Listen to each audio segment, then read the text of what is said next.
The business line? Thank you. Chandrasekhar from the Hindu Business Line, Bombay, India. The scenario looks plausible to me, but I have two questions. One is, where is the money going to come from? The second one, who's going to evolve these technologies?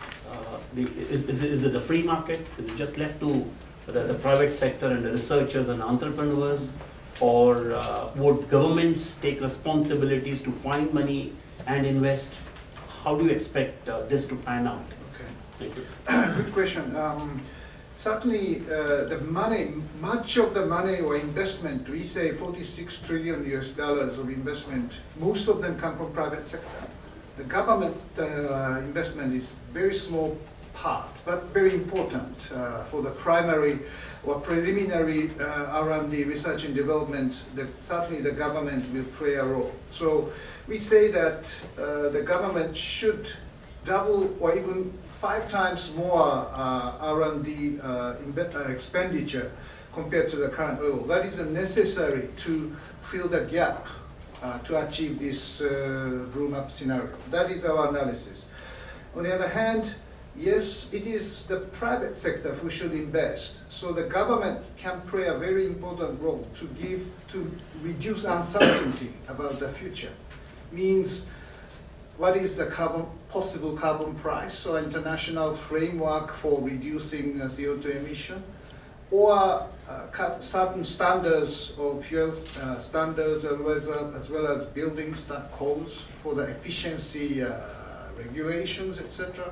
So by putting these kind of elements, certainly the private sector are much more encouraged to invest.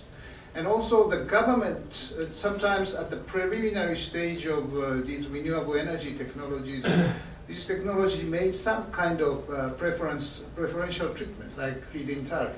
But we are saying, yes, at that stage, these encouragement or some kind of subsidy is necessary, but should phase out. But at least for the several period of the development of this technology, there's a clear and very predictable and transparent mechanism, and also phasing out mechanism of this subsidy must be given to make sure the investment will happen. Thank you. So question in the back from Richard. Richard Downs from Irish TV and Radio. 2 questions. First of all, one for Mr. Taylor, and perhaps Mr. Jones, you might have a comment on this as well. Your 2050 scenario in relation to the US, was I correct in understanding that you believe, or that under that scenario there would be a 2/3 to 80% drop in US use of fossil fuels? Is that realistic and is that possible? And surely if it was going to be achieved, you'd see some planning towards that now and suggest that that may not be actually happening. Second thing is, I don't know whether you have identified technologies or kind of chosen winners or picked winners in relation to this. One of the scenarios you outlined was a straightforward nuclear scenario with 38%, I think it was, of energy being derived from nuclear. Is that your realistic assessment that that's where the juice is going to come from? So 1 and 2. Well, just you are asked to the questions. Okay. So maybe you have to respond. Just for the first So in terms of the fossil fuel usage, so our analysis is based on the least cost deployment of technologies globally to achieve this 50% reduction. And in that case, we see that developed countries such as the US will need to reduce their emissions by more than 50%, because it's clear that some developing countries may even have increased emissions over the period, even under that scenario. If that is the case, then it's clear that the US cannot go on using fossil fuels at the level that it does now, or anything like it, and therefore this 2/3 reduction is necessary. Even if we have carbon capture and storage, say in industry and in power generation, we need to get rid of fossil fuels in many other sectors to achieve those kinds of emissions reductions. So this is driven by the overall need to meet the 50% target. And if countries are not able to do that, then of course we won't hit that target. And in terms of whether we're seeing progress towards it, I think as we've indicated today, we are seeing some signs which, frankly, compared to a few years ago, are quite significant.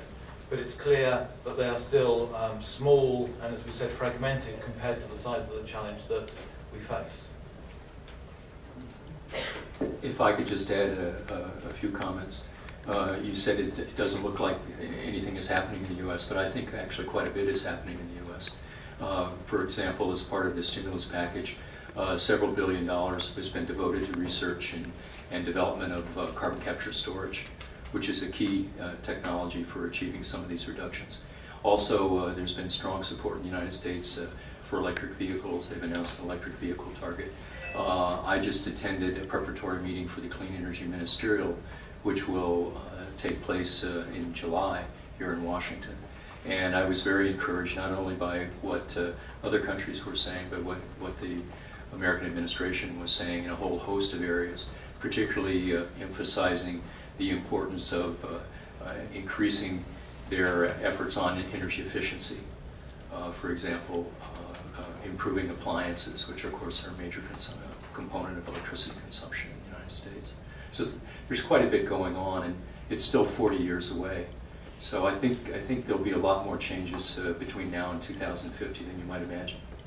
Just adding one response. We are not picking the technology or picking the winners. It's but we need all these potential technologies. I mean, there's no silver bullet. Nuclear cannot solve the problem, or renewable itself cannot solve the problem. We need all of them. That's what we are saying. And certainly, market or designed markets of necessary carbon price will decide who will win. And for example, in transportation or light-duty vehicles, we say plug-in hybrid or electric vehicle or hydrogen fuel cell. We don't know which of these will win. Or in different regions, it could be different solutions. So we are saying these technologies are potential, and providing the necessary, let's say, support measures at this current in the current situation is a necessary government